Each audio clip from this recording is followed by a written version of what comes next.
રાજકોટની આજી નદીના પટમાં expired food પેકેટનો ઢગલો જોવા મળ્યો. Story report by Sandeep Chavda, Rajkot.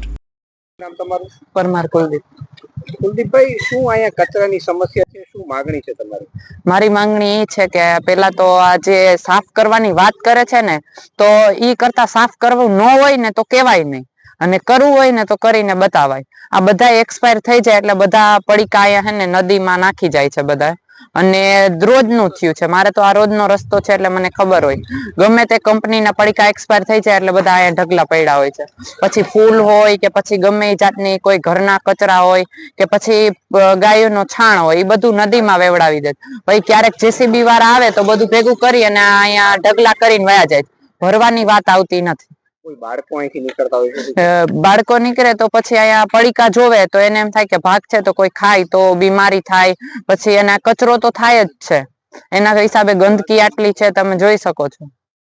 નામ તમારું? પરમાર કુલદીપ.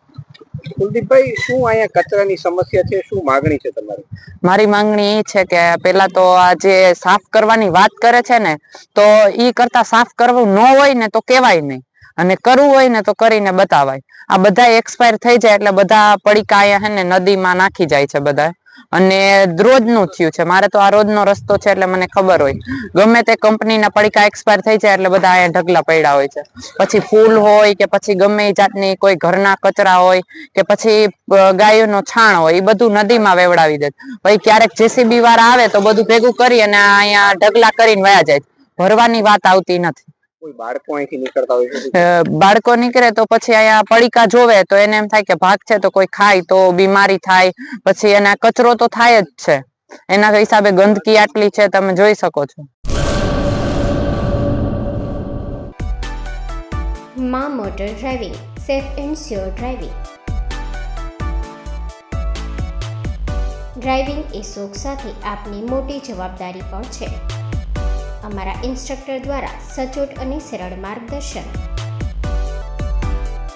આપની રોજની તાલીમની માહિતી મેળવીને શું અધુરાશ છે એના ઉપર પૂરું ફોકસ કરાય છે.